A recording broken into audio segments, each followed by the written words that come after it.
సంచలనం రేపిన వివేకానందరెడ్డి గారి హత్య దర్యాప్తులోనూ సంచలనాలకు కారణమవుతోంది. ట్విస్టుల మీద ట్విస్టులు ఆ దర్యాప్తులో కనపడుతున్నాయి. మొత్తంగా చూస్తే హత్య కేసు ఇప్పటికి 7 ఏళ్ళు అవుతున్నా కూడా ఇంకా కొలికి రాలేదు. కానీ ట్విస్టులకి ఏం తక్కువ లేదు. జగన్మోహన్ రెడ్డి ముందు సిబిఐ కావాలని, తర్వాత సిబిఐ వద్దని, తల్లి కూతుళ్ళు ఇద్దరు అంటే సునీతారెడ్డి గారు ఆవిడ తల్లి కోర్టుకు వెళ్ళి దాన్ని సిబిఐకి ఇవ్వాలని ఆర్డర్స్ తీసుకుని సిబిఐకి ఇచ్చిన తర్వాత సిబిఐ దర్యాప్తు చేయడం, సిబిఐ అధికారులను బెదిరించడం, సిబిఐ ఎస్పీ మీద లోకల్గా కాన్స్పిరసీ చేసి కేసు పెట్టడం, వివేకానందరెడ్డి గారికి ఇంకేవో సంబంధాలు ఉన్నాయని, లేకపోతే ఫస్ట్లోనే చంద్రబాబు నాయుడు ఇట్లాంటి ఎన్నో అసలు మామూలుగా ట్విస్టులు కాదు ఇది. ఆ తర్వాత దర్యాప్తు జరుగుతున్న క్రమంలో కొత్త పేర్లు తెరపైకి రావడం, మధ్యలో సాక్షులుగా ఉన్న వాళ్ళు చనిపోవడం, ఈ దర్యాప్తు పైన రకరకాల అనుమానాలు వ్యక్తం చేస్తూ ఎప్పటికప్పుడు సునీతారెడ్డి గారు అటు సిబిఐని ఇటు న్యాయ వ్యవస్థని తలుపు తట్టడం, ఇక లాభం లేదని ఏకంగా కూతురు అల్లుడే ఆయన్ని హత్య చేశారని ఇటువైపు జగన్మోహన్ రెడ్డి ఆయన మీడియా చేసిన ప్రచారం, ఇదంతా ఒక మామూలు సీరియల్ లాగా ఉండదు ఇది. ఇక ఆ తర్వాత సిబిఐ ఛార్జ్షీట్లు వేసేసి మమ అనిపిస్తోంది అని అందరూ అనుకుంటున్న క్రమంలో మళ్ళీ సునీతారెడ్డి గారు కోర్టుకు వెళ్ళడం, ఈ దర్యాప్తు అయిపోకూడదు, ఇంకా చాలా విషయాలు రావాల్సిన అవసరం ఉంది, పలానా అంశాల విషయంలో మాకు కొన్ని డౌట్స్ ఉన్నాయి కాబట్టి దర్యాప్తుని ఆ పాయింట్స్ బేస్ చేసుకుని దర్యాప్తు జరగాలి అని చెప్పి ఆమె కోరడం, దాని మీద సుప్రీంకోర్టు మళ్ళీ సిబిఐ కోర్టుని ఆదేశించడం, సిబిఐ కోర్టులో విచారణ జరుగుతున్న తీరు, విచారణ జరుగుతూ ఉంటే ఎవరైతే నిందితులు ఉన్నారో ఆ కేసులో జైల్లో ఉన్నారో వాళ్ళు సునీతారెడ్డిని తప్పుపడుతూ సునీతారెడ్డి ఇష్టం వచ్చినట్టు సిబిఐ ఆడాలా, సునీతారెడ్డికి సిబిఐ ఎందుకు లొంగిపోయింది, దర్యాప్తు ఇంకా కొనసాగించాల్సిన అవసరం ఏముంది, ఆమె రాజకీయ ప్రయోజనాల కోసం వాడుకుంటోందంటూ అవినాష్ రెడ్డి, వాళ్ళ నాన్న భాస్కర్ రెడ్డి, ఇంకా దేవిరెడ్డి, శివశంకర్ రెడ్డి, వీళ్ళందరూ ఎవరైతే దీంట్లో జైల్లో ఉన్నారో నిందితులుగా, వీళ్ళేమో దర్యాప్తు ఇంకా కొనసాగించొద్దు అని వ్యతిరేకించడం, ఈ ట్విస్టులు ఇప్పటి వరకు మనం చూస్తూ వచ్చాం. సడన్గా ఇవాళ ఇంకొక ట్విస్ట్ వచ్చింది. అదేంటంటే ఆ కేసులో, ఆ హత్య కేసులో అత్యంత కీలకమైన నిందితుడు, ఎంత కీలకమైన నిందితుడు అంటే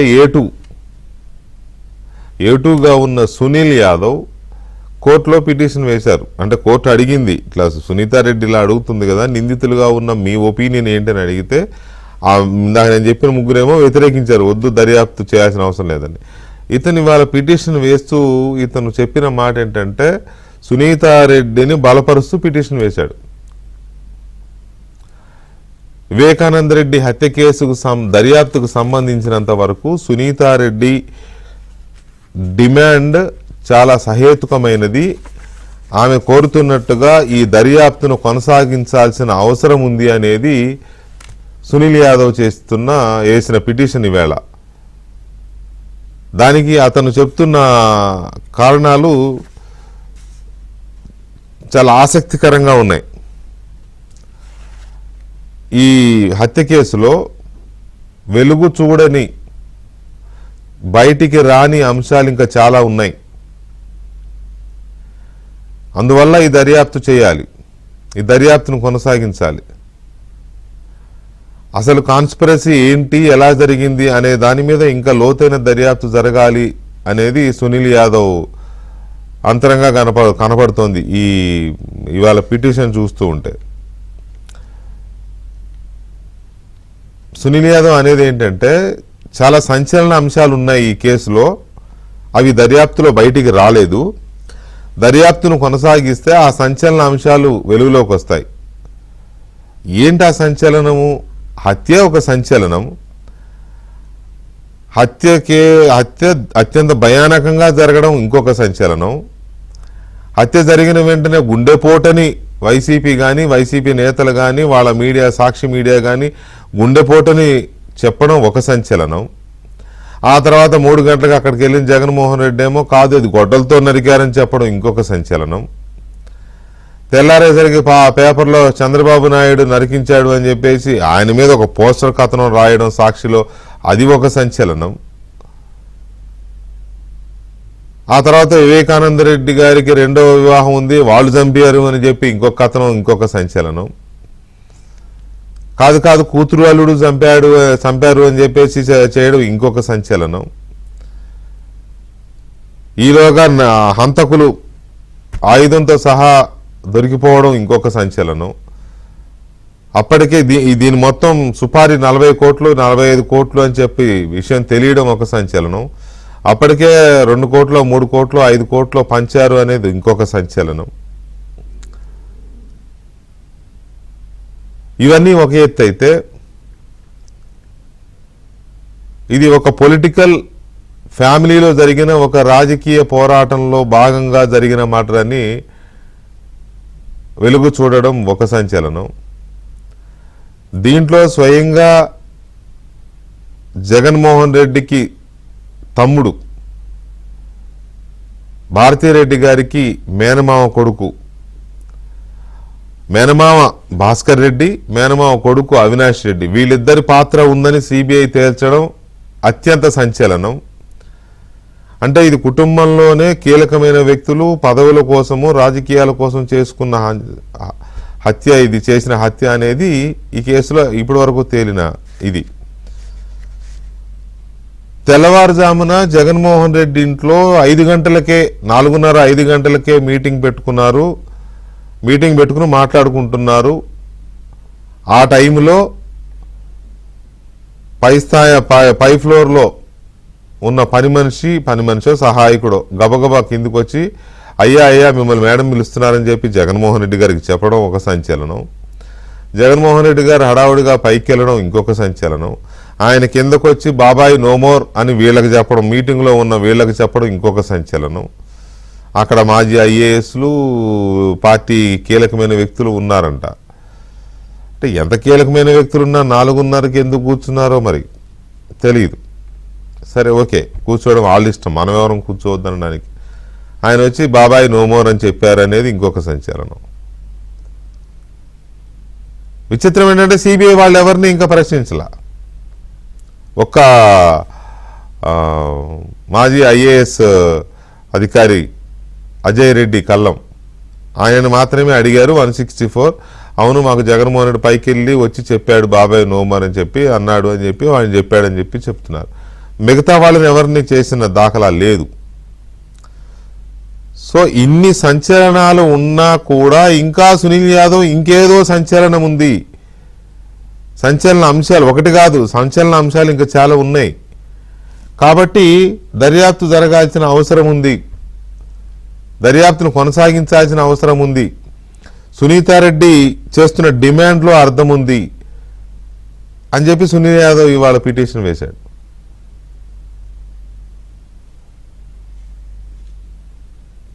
అత్యంత కీలకమైన అంశం ఏంటంటే ఈ పిటిషన్లో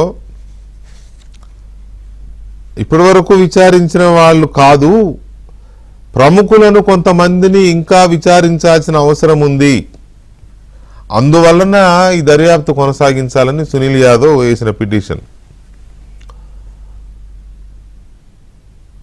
2 పాయింట్లు గమనిస్తే సంచలన విషయాలు వెలుగు చూస్తాయి ఈ దర్యాప్తును కొనసాగిస్తే అనేది ఒకటైతే, ప్రముఖులను విచారించాల్సిన అవసరం ఉంది సిబిఐ, అందుకోసం ఈ దర్యాప్తును కొనసాగించాలి అనేది సునీల్ యాదవ్ వేసిన. ఎవరు ఆ ప్రముఖులు?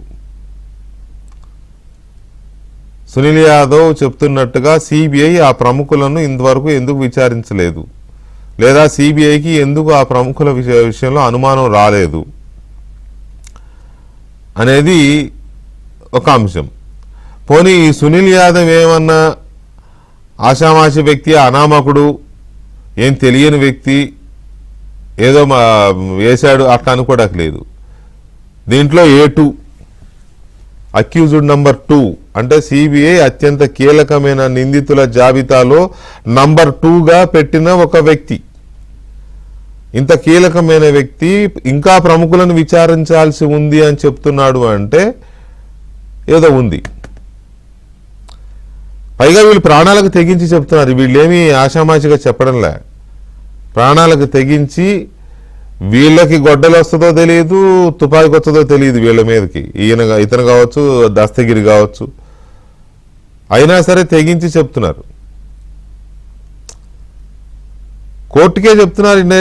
ఇండైరెక్ట్గా డైరెక్టే ప్రముఖులను విచారించాల్సిన అవసరం ఉందండి జడ్జి గారు, సిబిఐ దర్యాప్తు ఇక్కడితో ఆపేసే కుదరదు, కాబట్టి దర్యాప్తు చేయండి, ఆ ప్రముఖులు ఎవరో విచారించండి అని చెప్తున్నారు. అంటే ఆ ప్రముఖులను విచారించాలంటే ఆ ప్రముఖులు ఎవరో తెలియాలి కదా ముందు. ఆ ప్రముఖులు ఎవరో తెలియాలంటే మళ్ళీ వీళ్ళని విచారించాలి. మరి లేకపోతే ఇంతకుముందు విచారించినప్పుడు వీళ్ళెవరు చెప్పలేదా? ఇప్పుడు సునీల్ యాదవ్ ఇప్పుడు ఎందుకు చెప్తున్నాడు ప్రముఖులను విచారించాల్సిన అవసరం ఉందని? ఇంతకుముందు సునీల్ యాదవ్ను విచారించినప్పుడు సిబిఐ వారు ఆ ప్రముఖుల గురించి సునీల్ యాదవ్ కానీ, దస్తగిరి కానీ, లేకపోతే దేవిరెడ్డి శివశంకర్ రెడ్డి కానీ, వైఎస్ భాస్కర్ రెడ్డి కానీ, వైఎస్ అవినాష్ రెడ్డి కానీ, ఇంకా సో వీళ్ళెవరూ చెప్పలేదా ఆ ప్రముఖులు? పోనీ ఆ ప్రముఖులు ఎవరో మనమైనా తెలుసుకోగలమా? ఏదో మనం ఊహించుకుంటున్నాం, పులివెందుల పూలంగళ నుంచి ప్రపంచవ్యాప్తంగా అందరూ ఊహించుకుంటున్నారు ప్రముఖ వ్యక్తులు ఎవరు అని. కానీ దానికి ఆధార సహితంగా తెలియాలి అని అంటే విచారణ జరగాలి. ఎందుకు ఆ విచారణ ఆ ప్రముఖులను విచారించకుండా ఎందుకు ఆగిపోయింది? ఆ తెల్లవారుజామున జగన్మోహన్ రెడ్డి ఇంట్లో సమావేశం జరిగినప్పుడు సమావేశంలో పాల్గొన్న 5-6 వ్యక్తుల విషయంలో ఎందుకు విచారణ జరగలేదు? తర్వాత ఉదయమే అక్కడికి వెళ్ళి గుండెపోటుతో చనిపోయాడని చెప్పిన విజయసాయిరెడ్డిని ఎందుకు విచారించలేదు? తర్వాత ఇది గుండెపోటుకు ప్రచారం చేసిన సాక్షి మీడియా ప్రముఖులను, లేదా ఆ సాక్షి మీడియాలో ఎడిటరో ఇన్పుట్ ఎడిటరో లేకపోతే అప్పుడు ఎవరైతే వాళ్ళని ఎందుకు విచారించలేదు? గుండెపోటుని వాళ్ళకి సమాచారం ఇచ్చింది ఎవరు? ఆ కథనం రావాలంటే సోర్స్ ఉంటుంది కదా, గుండెపోటుతో చనిపోయాడని. గుండెపోటు వస్తే కూడా తలంతా పగిలిపోద్ది, రక్తం అంతా బాత్రూమ్ అంతా రక్తం కక్కేస్తారు గుండెపోటు వచ్చిన వాళ్ళు అని ఎంత క్లియర్గా అంత బ్రహ్మాండమైన ఆ మేధావి ఎవరు? ఆ కథనం రాయించింది ఎవరు? కథనం చెప్పించింది ఎవరు? ఇది తెలియాలి కదా. సిబిఐ వాళ్ళ దాకా వెళ్ళిందా, వెళ్ళలేదా, వెళ్ళకపోతే ఎందుకు వెళ్ళలేదు, వెళితే అది బయటికి ఎందుకు చెప్పలేదు? సో ఇవన్నీ ఏంటి అసలు? ఇన్ని సంశయాలు ఇంకా మిగిలేందుకు ఉన్నాయి ఈ దర్యాప్తులో? అవినాష్ రెడ్డి విషయంలో ఆ బెయిల్ డ్రామా ఎందుకు జరిగింది? అక్కడికక్కడే ఎంత 2-3 మినిట్స్లోనే యాంటిసిపేటివ్ బెయిల్ వచ్చింది, అక్కడికక్కడే అరెస్ట్ చూపించేసి మళ్ళీ వదిలేశారు. కర్నూలులో ఎందుకు టచ్ చేయలేకపోయారు అవినాష్ రెడ్డిని? ఇవన్నీ చాలా అంశాలు ఉన్నాయి. కర్నూలు పోలీసులు ఎందుకు సిబిఐ విచారించలేదు? కర్నూలులో హాస్పిటల్ దగ్గర డ్రామా ఆడిన అవినాష్ రెడ్డిని విచారించడానికి వెళితే రానివ్వకుండా అడ్డుకున్న పోలీస్ అధికారులు సిబిఐని అడ్డుకున్నారు. సిబిఐ ఈ దేశానికి అత్యంత ప్రతిష్టాత్మకమైన అత్యున్నతమైన దర్యాప్తు సంస్థ. అత్యున్నతమైన దర్యాప్తు సంస్థని ఆఫ్టర్ ఆల్ స్టేట్ పోలీస్ ఎందుకు అడ్డుకున్నది? ముప్పు తిప్పలు పెట్టారు, అయినా వెళ్ళనివ్వలేదు, చివరికి వెనక్కి తిరగాల్సి వచ్చింది. మరి అప్పుడు అడ్డుకున్న పోలీసులను ఎందుకు విచారించలేదు? ఎవరు ఆపమన్నారు? వాళ్ళకి ఆదేశాలు ఇచ్చింది ఎవరు? సిబిఐని కూడా అడ్డుకోండి ఆదేశాలు ఇచ్చిన వ్యక్తులు ఎవరు? మహానుభావులు. అది కూడా సిబిఐ పరువు తక్కువ కదా. ఈ దేశంలోనే ఏదో పాకిస్తాన్ బార్డర్లోకి వెళ్ళలేకపోయిందంటే అనుకోవచ్చు, ఈ దేశంలోనే ఒక హత్య కేసు దర్యాప్తు చేస్తున్న సిబిఐ అధికారులు ఒక నిందితుడిని కలవడానికి మాట్లాడడానికి వెళ్ళలేకుండా వెళ్ళలేని పరిస్థితుల్లో వెళ్లకుండా ఒక రాష్ట్ర పోలీస్ అధికారి, ఒక ఎస్పీఓ, ఒక ఐజీఓ, డిఐజీఓ అడ్డుకోగలిగాడు అంటే అంత పవర్ఫుల్ పోలీస్ ఉన్నారా? లేదా వాళ్ళకి ఆదేశాలు ఇచ్చింది ఎవరు? ఇటువంటి అన్ని చాలా అంశాలు ఉన్నాయి.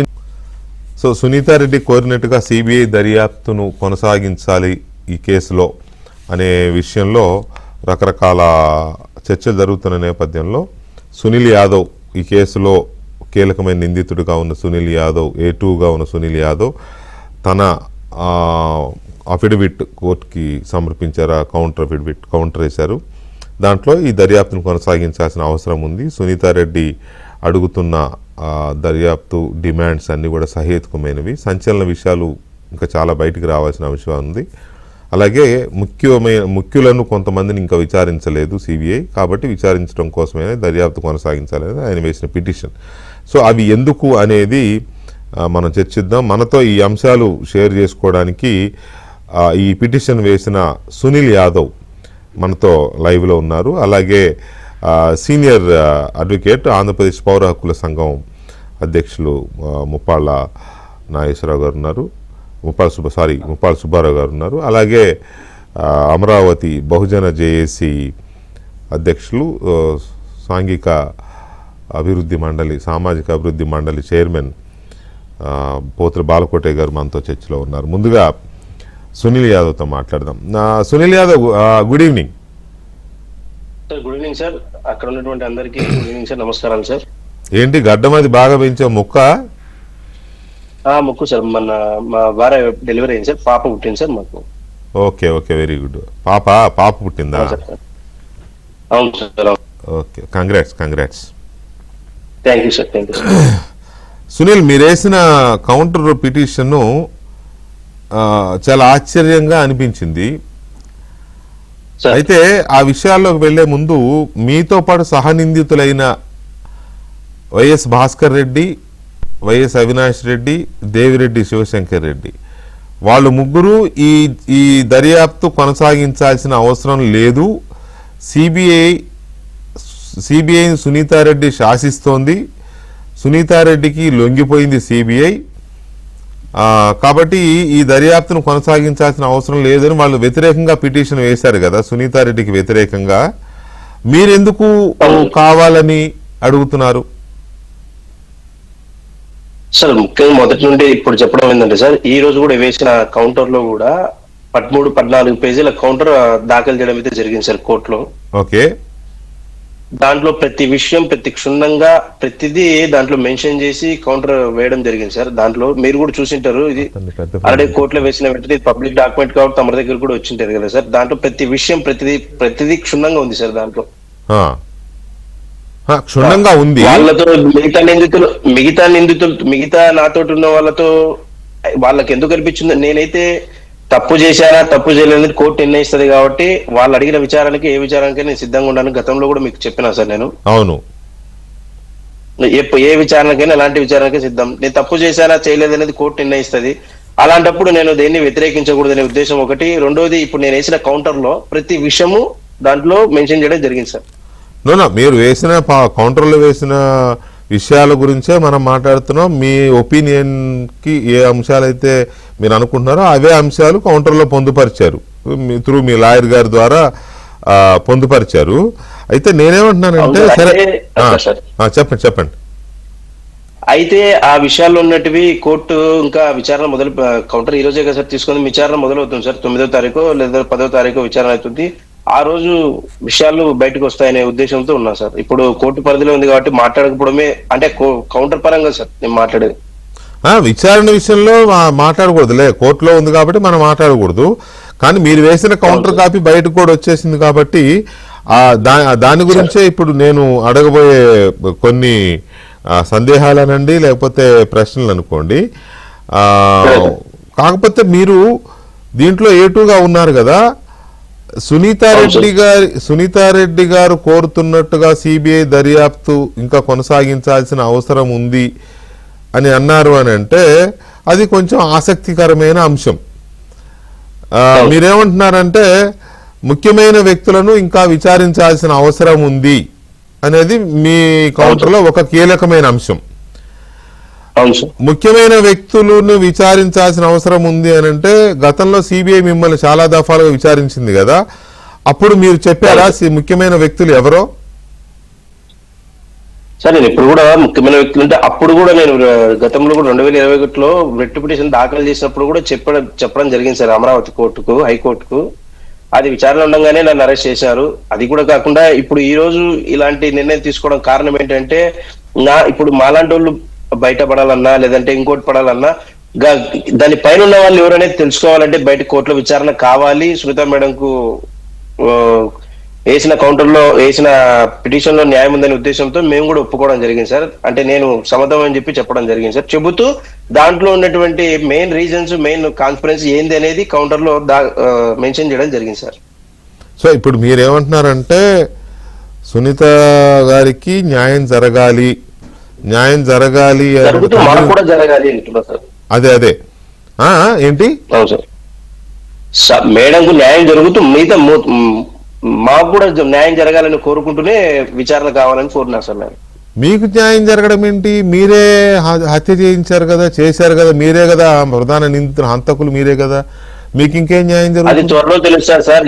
ఇప్పుడు బయటకు వస్తున్నాయి కదా సార్ అన్నిటువంటి విషయాలు ఇప్పుడు బయటకు వస్తున్నాయి. దీని వెనకలు ఎవరు, దీంట్లో ఎవరు అని ఇప్పుడు త్వరలో తెలుస్తుందనే కారణంతోనే మేము దేనికైనా నేను కానీ మా అడ్వకేట్ గారు కానీ దేనికైనా సిద్ధంగా ఉండేది దీనికే సార్. ఎలాంటి బెదిరింపులు ఎన్నో వచ్చినా కూడా సార్ నో డౌట్ మీరు ప్రాణాలకు తెగించి మీరు ఇవి ఇప్పుడు చెప్తున్నారు.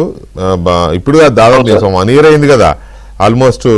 బయటకు వచ్చినప్పుడు అంటే నేను చేసే ఇదే ఫైట్ జరుగుతుంది. ఇదే ఫైట్ చేస్తున్నారు మీరు. చాలా విషయాలు ఓపెన్ గానే మాట్లాడుతున్నారు. మీకు థ్రెట్ ఉందని అర్థమవుతోంది కదా. అవును, మీకు సెక్యూరిటీ ఇచ్చారా? ఇప్పుడు దస్తగిరికి ఇచ్చినట్టుగా మీకు కూడా సెక్యూరిటీ ఇచ్చారా సిబిఐ వాళ్ళు కానీ, కోర్టు కానీ, ప్రభుత్వం కానీ? లేదు సార్, నేను జెడ్పీటీసీ ఎలక్షన్స్ లో నామినేషన్ వేసినప్పుడు ఒక 1 week 8 days వరకు ఇచ్చారు సార్ నాకు సెక్యూరిటీ. తర్వాత అది అయిపోయిన తర్వాత రిజల్ట్ వచ్చిన తర్వాత వెళ్ళిపోయారు సార్ వాళ్ళు. అంటే ఇప్పుడు మీకు ఆ థ్రెట్ అయితే ఉందా? బలమైన థ్రెట్ ఉందా సార్? ఇంక ఈ రోజు నుండి ఎక్కువ అవుతుందని అనుకుంటున్నా సార్. ఎందుకంటే ఇప్పుడు నేను నాతోటి ఉన్న వాళ్ళు మహామహనీయులు, అంటే పెద్ద పెద్ద వాళ్ళు, అన్నిటికీ తెగించిన వాళ్ళు, వాళ్ళ ధన బలం, అన్ని బలం ఉంది, అన్ని బలం ఉంది. మనం దాని ముందర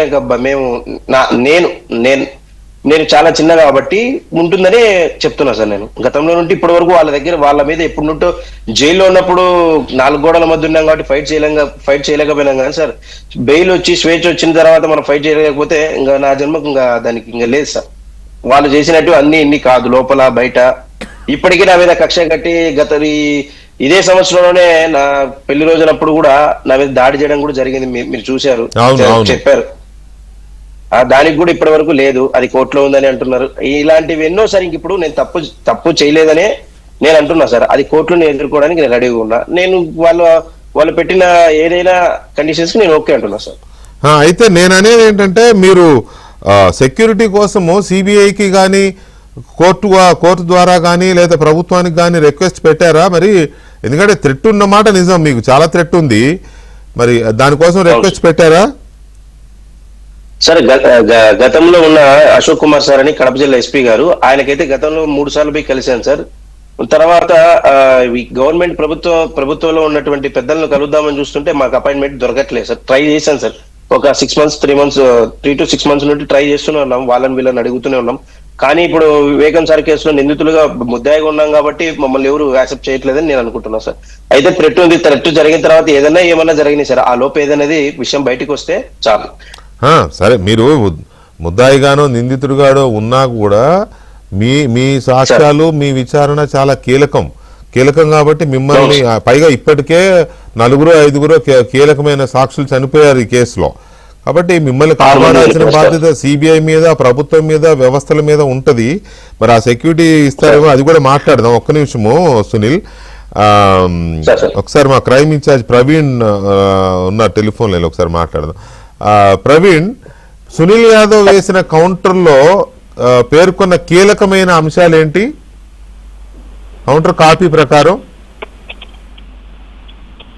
అయితే ఇప్పటి వరకు అంటే మనం ఈ వివేక హత్య కేసులో సుప్రీంకోర్టులో విచారణ జరిగిన తర్వాత సుప్రీంకోర్టు ఇచ్చినటువంటి సూచనల మేరకు ఎక్కడైతే ట్రయల్ కొనసాగుతుందో నాంపల్లి సిబిఐ కోర్టులో ట్రయల్ కొనసాగుతుంది. ఈ ట్రయల్ కి సంబంధించి ట్రయల్ కోర్టులోనే మీరు అక్కడ పిటిషన్ వేసుకొని లోతైన దర్యాప్తు కోసం మీరు అక్కడ వెళ్ళండి అని చెప్పి సునీతకు ఆదేశించడంతో సునీత ప్రస్తుతం అయితే మాత్రం ఈ ట్రయల్ కోర్టులో పిటిషన్ వేసింది. ఈ పిటిషన్ లో నిందితులందరికీ కూడా నోటీసులు ఇచ్చింది. నోటీసులు ఇచ్చిన తర్వాత నిందితులందరూ కూడా కౌంటర్ దాఖలు చేశారు. కానీ అందరికంటే ఆలస్యంగా కౌంటర్ దాఖలు చేసింది సునీల్ యాదవ్ ఈ రోజు కౌంటర్ వేసిన తర్వాత అందులో కీలక అంశాలను కూడా ప్రస్తావన చేయడం జరిగింది.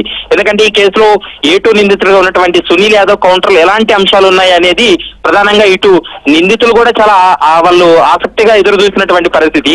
కానీ ఎట్టకేలకు ఈ కేసులో సునీత ఏదైతే డిమాండ్ చేస్తుందో ముఖ్యంగా లోతైనటువంటి దర్యాప్తు జరపాలి, దాంతో పాటు ఇందులో కీలక అంశాలు వెలుగులోకి వచ్చే అవకాశం ఉంటుంది.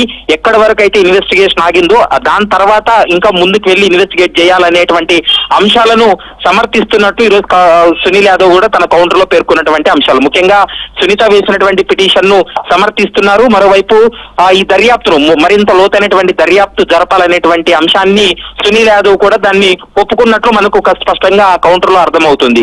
మరోవైపు ఇందులో ప్రముఖులను కూడా పూర్తి స్థాయిలో విచారణ జరపాలనేటువంటి అంశాన్ని కూడా అందులో స్పష్టంగా పేర్కొన్నారు. మరి ఈ ప్రముఖులు ఎవరు అనేటువంటి అంశానికి సంబంధించి సిబిఐ ఒక క్లారిటీతో ఉంది. ఎందుకంటే గతంలో మనం చూసాము ఎవరెవరితో కాల్స్ మాట్లాడారు అనేటువంటి అంశానికి సంబంధించి లోతైన దర్యాప్తు జరిపినప్పటికీ కూడా ఒక దశ వరకు జరిగింది, కానీ రెండో స్టేజ్ లో జరగాల్సినటువంటి దర్యాప్తు ఆగిపోయింది. ఎందుకు ఆగిపోయిందంటే సుప్రీంకోర్టు ఇచ్చినటువంటి గడువు ఉంది కాబట్టి ఆ గడువులోగా విచారణ పూర్తి చేయాలన్నారు. సిబిఐ కూడా విచారణ పూర్తి అయింది అనేటువంటి అంశాన్ని కోర్టుకు చెప్పారు. కానీ ఎప్పుడైతే సునీత ఈ అంశాన్ని లోతైన దర్యాప్తు జరపాలి, ఇందులో ఇంకా చాలా మందిని విచారణ జరపాలనేటువంటి అంశాలన్నీ కూడా కోర్టు ముందు చెప్పినప్పుడు సిబిఐ కూడా ఎక్కడా కూడా దాన్ని అభ్యంతరం వ్యక్తం చేయలేదు. ఎందుకంటే మీరు మరోసారి అనుమతిస్తే మేము విచారణ చేయడానికి సిద్ధంగా ఉన్నాం అనేటువంటి అంశాన్ని గతంలో చెప్పింది. కాబట్టి ఇప్పుడు సునీల్ యాదవ్ వేసినటువంటి కౌంటర్ లో కూడా ప్రముఖుల యొక్క పాత్రకు సంబంధించి కావచ్చు, ప్రముఖులు విచారణ జరపాలి, ఇందులో కీలక అంశాలు బయటకు రావాలి. మరోవైపు కేవలం ఈ కేసులో అమాయకులను బలి చేస్తున్నారు తప్ప అసలైనటువంటి సూత్రధారులు, కుట్రదారులు, పాత్రదారులు వీళ్ళు ఎవరు అనేటువంటి అంశానికి సంబంధించి సిబిఐ మరింత లోతైన దర్యాప్తు జరిపితే వాటన్నిటినీ కూడా బట్టబయలయ్యేటువంటి అవకాశం ఉంటుందనేది ప్రధానంగా ఇటు సునీత కూడా అదే భావిస్తుంది. ఈ రోజు సునీల్ యాదవ్ వేసినటువంటి పిటిషన్ కౌంటర్ కాపీలో కూడా ఆ అంశాలను చూస్తే మనకు అర్థమవుతుంది. ఈ కేసుని హత్య జరిగినప్పటి నుంచి ఈ రోజు వరకు ప్రతి క్షణం మనం ఫాలో అవుతున్నాం, చర్చలు, మనం డిబేట్లు కానీ, న్యూస్ కానీ, లేకపోతే ఇటు సునీల్తో కానీ, అటు దాస్తగిరితో కానీ ఎప్పటికప్పుడు మాట్లాడుతున్నాం కదా. ఇప్పుడు సునీల్ చెప్తున్న మాట ఏంటంటే నేను తప్పు చేయలేదు అనేది ఆయన చెప్తున్న మాట. సిబిఐ ఇన్వెస్టిగేషన్ ప్రకారం కానీ, ఛార్జ్ షీట్ ప్రకారం కానీ ఈ హత్యలో సునీల్ యాదవ్ పాత్ర ఏమని చెప్పింది సిబిఐ? సార్, అయితే సునీల్ యాదవ్ పాత్రకు సంబంధించి వాళ్ళు వేసినటువంటి మొదటి ఛార్జ్ షీట్ లో కావచ్చు, సప్లిమెంటరీ రెండో ఛార్జ్ షీట్ లో కూడా చాలా కీలక అంశాలు కూడా ప్రస్తావన చేశారు. ఎందుకంటే ఆ సీన్ లో ఉన్నటువంటి అంశాలు కావచ్చు, సీన్ తర్వాత సునీల్ యాదవ్ అక్కడి నుండి వెళ్ళిపోయాడు అనేటువంటి అంశాన్ని కావచ్చు, మరోవైపు అంటే అక్కడ హత్య జరిగిన తర్వాత వీళ్ళు ఏ విధంగా ఎస్కేప్ అయ్యారు, తర్వాత ఎవరెవరితో సునీల్ యాదవ్ కాల్స్ మాట్లాడాడు, గూగుల్ టేక్అవుట్ ద్వారా వీళ్ళు ఏ విధంగా వాటన్నిటిని ఎస్టాబ్లిష్ చేయాలనేటువంటి అంశానికి సంబంధించి కూడా సిబిఐ అంశాలన్నీ కూడా ప్రస్తావన చేసింది. A1 నిందితుడు, A2 నిందితుడు, A3 నిందితులు వీళ్ళు ముగ్గురు చాలా కీలకం ఈ కేసులో. వాళ్ళకి సంబంధించి వాళ్ళకి వ్యతిరేకంగా మా దగ్గర ఆధారాలు ఉన్నాయి. మరోవైపు సాంకేతికంగా కూడా ఈ కేసును పూర్తి స్థాయి ఇన్వెస్టిగేట్ చేశాము. గూగుల్ టేక్అవుట్ కావచ్చు, నిందితులతో పాటు సాక్షులు ఇచ్చినటువంటి స్టేట్మెంట్ల ఆధారంగా చేస్తే వీళ్ళ పాత్ర ఎక్కువగా ఉందనేటువంటి అంశాన్ని సిబిఐ గతంలో ఇన్వెస్టిగేషన్ లో కావచ్చు, తన ఛార్జ్ షీట్ లో కూడా పొందుపరిచిన అంశాలు. కానీ సునీల్ యాదవ్ చెప్తున్నటువంటి లెక్క ప్రకారం మేమందరూ కూడా అమాయకులం, మాకు ఎలాంటి సంబంధం లేదు ఈ హత్య కేసులో, ఉద్దేశపూర్వకంగా ఈ కేసులో మమ్మల్ని ఇరికించారు, ఉద్దేశపూర్వకంగా తమని ఈ కేసులో ఇన్వాల్వ్ చేశారు. ఇటు అక్యూజుల తరపున కావచ్చు, మరోవైపు బాధిత కుటుంబం తరపున కూడా మాకు ఎలాంటి ఇది లేదు, ఇప్పుడు మమ్మల్ని బలి చేసేటువంటి ప్రయత్నం చేస్తున్నారు అనేది ప్రధానంగా అతను భావిస్తున్నటువంటి అంశం. మరి సిబిఐ దర్యాప్తులు లోతైన దర్యాప్తుకు ఒకవేళ అనుమతి ఇస్తే మరి సిబిఐ దర్యాప్తులు ఈ కేసులో మరొక కీలక పరిణామాలు చోటు చేసుకునే అవకాశం ఉంటుంది. ఇందులో మరొక కీలకమైనటువంటి అంశం ఏంటంటే సార్, ఇప్పటికే A4 నిందితుడిగా ఉన్నటువంటి దస్తగిరి అప్రూవర్ గా మారాడు. ఏ విధంగా హత్య చేశారు, ఎవరెవరితో కాల్స్ మాట్లాడారు, ఈ హత్య చేస్తే వీళ్ళకి రావాల్సినటువంటి ఫండ్ ఎంత, వీళ్ళు అమౌంట్ ఇస్తామని వీళ్ళు ఒప్పందం చేసుకున్నారు. ఈ అంశాలన్నీ కూడా సిబిఐ ముందు స్టేట్మెంట్ ఇవ్వడం జరిగింది, కోర్టు ముందు స్టేట్మెంట్ ఇవ్వడం జరిగింది. మరి సునీల్ యాదవ్ కూడా ఇప్పుడు జరగబోయేటువంటి విచారణలో మరోసారి తను ఇచ్చినటువంటి స్టేట్మెంట్లు కాకుండా ఇంకా కొత్త విషయాలు ఏమైనా వెల్లడించేటువంటి అవకాశం ఉంటుందా, ఇంకా కోర్టు ముందు తను చెప్పాల్సినటువంటి అంశాలు ఏమైనా చెప్తాడనేది మాత్రం కొంత ఆసక్తి అయితే నెలకొంది. మరి చూడాలి, ఈ కేసులో సిబిఐ కోర్టు ఇచ్చేటువంటి ఆదేశాలు, సిబిఐ కోర్టు తీసుకునే నిర్ణయం తర్వాతే ఈ కేసులో చాలా కీలక పరిణామాలు చోటు చేసుకునే అవకాశం అయితే కనపడుతుంది సార్. రైట్ ప్రవీణ్. అయితే ఈ కేసుని ఈ హత్య జరిగిన దగ్గర నుంచి ఈ రోజు వరకు దర్యాప్తు జరుగుతున్న తీరు కానీ, ట్రయల్ కానీ, ఎవ్రీథింగ్ ఫాలో చేస్తున్న సీనియర్ అడ్వకేట్ ముప్పాల సుబ్బారావు గారు కూడా మనతో ఉన్నారు. సునీల్ యాదవ్, సుబ్బారావు గారు నమస్తే అండి. నమస్తే అండి వెంకటకృష్ణ గారు. సునీల్ యాదవ్ వేసిన కౌంటర్ కానీ, లేకపోతే సునీల్ ఇప్పటి వరకు చెప్పిన కొన్ని వివరాలు ఇంకా చాలా మాట్లాడాల్సి ఉంది, అవి కానీ మీరు చూశారు కదా.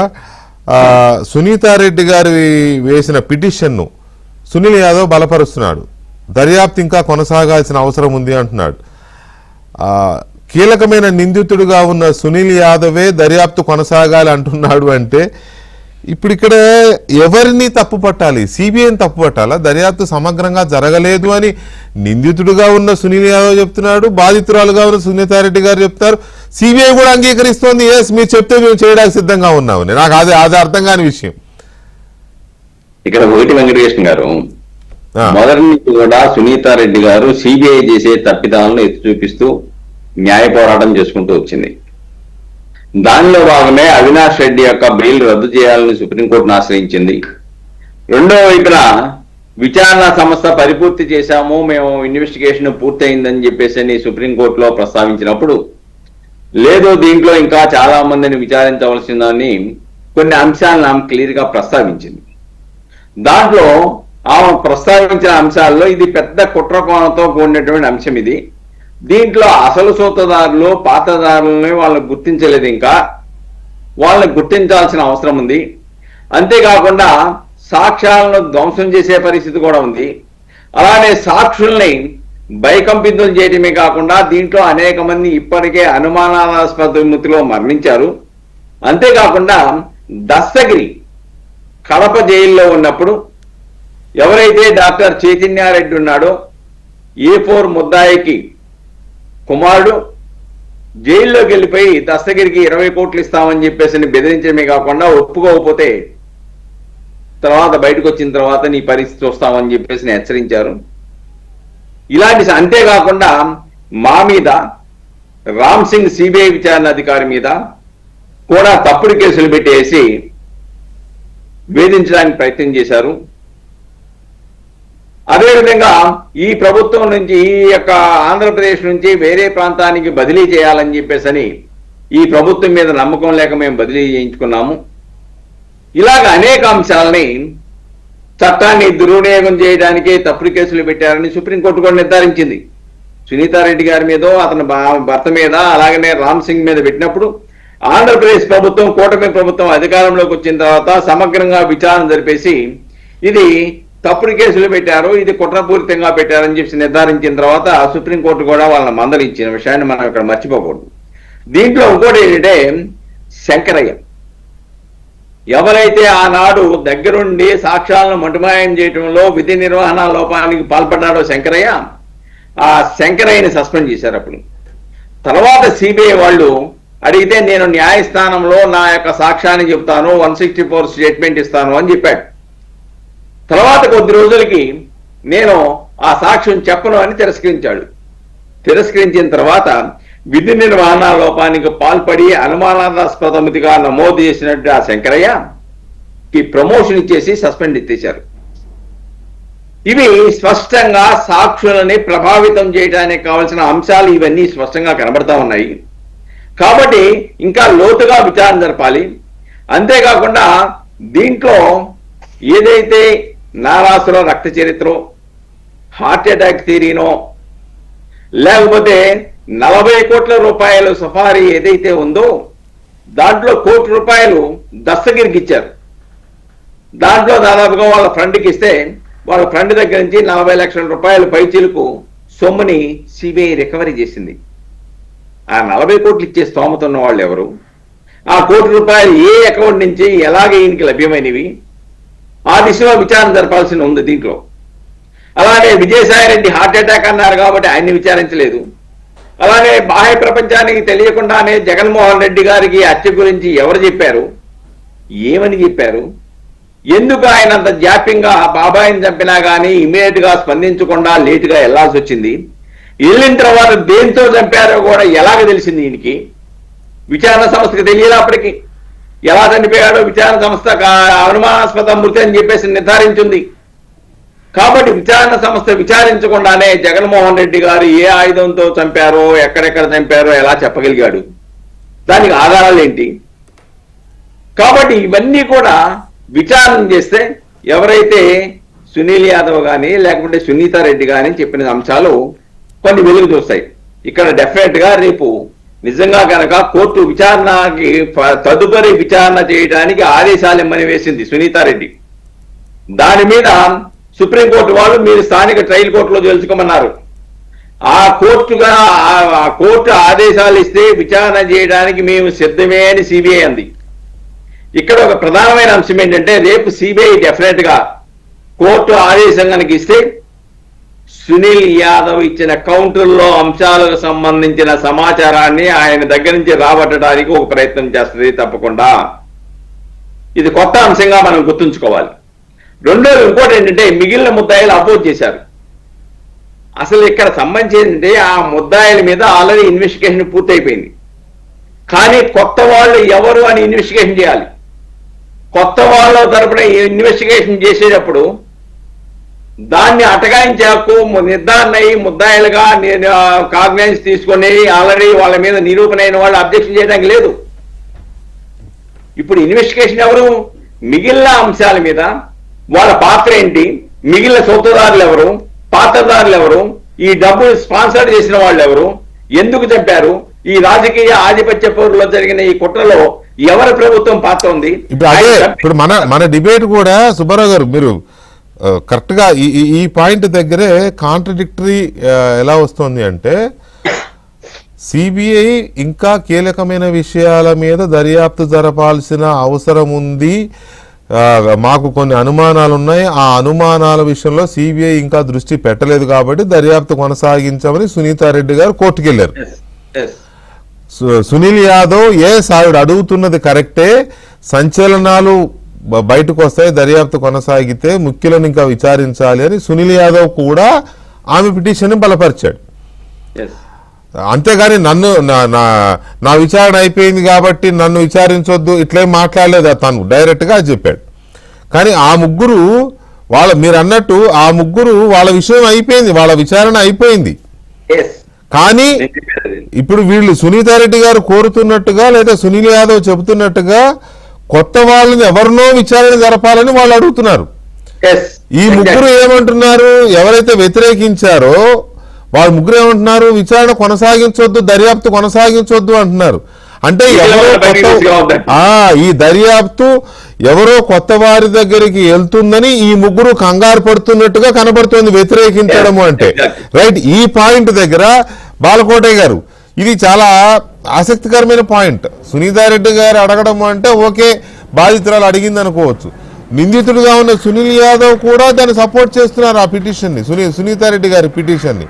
కానీ వాళ్ళ మీద ఇన్వెస్టిగేషన్ అయిపోయింది, ఆల్రెడీ వాళ్ళు జైల్లో ఉన్నారు నిందితులుగా ఉన్నవాళ్ళు. ఎవరో కొత్త వాళ్ళని విచారించమని అడుగుతుంటే వీళ్ళకెందుకు బాధ, వీళ్ళెందుకు వ్యతిరేకించారు ఆ ముగ్గురు అనే దగ్గరే ఇక్కడ ఆసక్తికరంగా మారుతోంది. బాలకోటయ్య గారు, సునీల్ యాదవ్ చెప్తున్న మాటలు కానీ ఆయన వేసిన కౌంటర్ కానీ, ఆయన నేను అమాయకుడిని కూడా అంటున్నాడు. నేను అమాయకుడిని, మమ్మల్ని ఇందులో ఇరికిస్తున్నారని చెప్తున్నారు. సో మీ విశ్లేషణ ఏంటి దీని మీద, మొత్తం కేసు మీద? వెంకటకృష్ణ గారు నమస్తే. నమస్తే అండి. వైఎస్ వివేకానందరెడ్డి హత్య గురించి లేదా సిబిఐ దర్యాప్తు కోణం గురించి ఇది మొదటి డిబేటు కాదు, చివరి డిబేటు కాదు. పదుల సంఖ్యలో ఎన్నోసార్లు మీ ఆధ్వర్యంలోనే మీడియా సంస్థలన్నీ కూడా పదే పదే చర్చించినాయి. రెండో అంశం ఏంటంటే, చనిపోయిన వివేకానందరెడ్డి ఒక సాధారణ పౌరుడు కాదు, ఒక మాజీ మంత్రి, ఒక మాజీ ఎంపీ, ఒక ముఖ్యమంత్రి సోదరుడు, మరో ముఖ్యమంత్రి బాబాయ్. మూడోది, జరిగిన దారుణం అత్యంత కిరాతకమైనది, భయానకమైనది. నాలుగోది, కాలానికన్నా కాళ్ళు ఉంటాయేమో కానీ ఈ వివేకానందరెడ్డి గారి హత్య కేసు దర్యాప్తులు మాత్రం కాళ్ళు లేవు అనేది అర్థమవుతుంది, చేతులు కూడా లేవు అని అర్థమవుతుంది. సాధారణంగా మనం విమర్శించడం కాదు కానీ సిబిఐ నత్తలతో పోటీ పడుతుంది. ఇప్పుడు మీరు అన్న మాటకు వస్తా. మీరు అన్న మాటకు ముందు సునీతారెడ్డి గారు ఒక కుమార్తెగా, ఒక పాంచాలి నాగమ్మలాగా లేదా రుద్రమదేవిలాగా లేదా సతీ సావిత్రిలాగా ఈ కేసు గురించి వెంటబడి న్యాయస్థానాలు అర్జించకపోతే, కోర్టు మెట్లు ఎక్కకపోతే ఈ కేసు ఏనాడు చెత్తబుట్టలో పోయేది ఆ సునీల్ యాదవ్ గారితోనో లేదంటే ఆ దస్తగిరితోనో సరిపెట్టేసేవాళ్ళు. అసలు వైఎస్ అవినాష్ రెడ్డి వరకు వెళ్ళేది కాదది. ఇప్పుడు సమస్య ఏంటంటే, ఈ కేసులో పూర్తి విచారణ జరగాలి, ఇంకా కొంత భాగం ఉంది, అసలైన ప్రముఖులు ఇందులో ఉండాలని సునీతారెడ్డి గారు అడగటంలో ధర్మం ఉంది. ఎందుకంటే ఆమె కుమార్తె, ఆమెకు ఒక స్పష్టమైన అవగాహన ఉంది, ఆమె ఒక డాక్టరు, పులివెందుల మనిషి. దానిని సిబిఐ కూడా కోర్టు అనుమతిస్తే మేము దర్యాప్తు చేస్తామంటుంది చూసారా, మరి అది ప్రశ్నే. దర్యాప్తు పూర్తయిందని చెప్పిన సిబిఐ ఇంకా దర్యాప్తు చేస్తా మీరు అనుమతిస్తే అనే మాట ఎందుకంటుంది అనే మాటే ఒక ప్రధానమైన అంశం. ఇప్పుడు సునీల్ యాదవ్ గారు పిటిషన్ వేయటం అనేది ఆయన అందులో ముద్దాయిగా ఉన్నాడు కాబట్టి ఆయన అభిప్రాయం ఆయన చెప్పొచ్చు. సునీల్ యాదవ్ అభిప్రాయానికి అంత ప్రాధాన్యత ఉంటుందని నేనైతే అనుకోను. ఎందుకంటే అతను అందులో ఒక ముద్దాయి, ఇంకా విచారించాలి, మీరు విచారించాల్సిన అవసరం ఉందని కోర్టుకి చెప్పడం అంటే కోర్టు అడిగింది కాబట్టి అభిప్రాయాలు. ఇప్పుడు మనకు వచ్చిన ఇబ్బంది ఏంటంటే ఈ న్యాయస్థానాల్లో ప్రతి అంశాన్ని న్యాయమూర్తులు పోసగుచ్చినట్టుగా విచారించి అంతిమ నిర్ణయం తీసుకోవడం అనేది మన న్యాయస్థానాల లక్షణం. కానీ విషయం ఏంటంటే 6 సంవత్సరాల 8 మాసాలండి. ఒక వివేకానందరెడ్డి గారు చనిపోయి 6 సంవత్సరాలు 8 మాసాలు సిబిఐ ఏమేం చేసిందో మనకు తెలుసు. అవినాష్ రెడ్డి గారిని ఎలా అరెస్ట్ చేయకుండా వెనక్కి తిరిగి వచ్చిందో తెలుసు. తెల్లవారుజాము 5:30 గంటలకు ఫోన్ ఎవరు చేశారో మనకు తెలుసు. మేడ మీదకి ఎవరిని పిలిపించారో మనకు తెలుసు.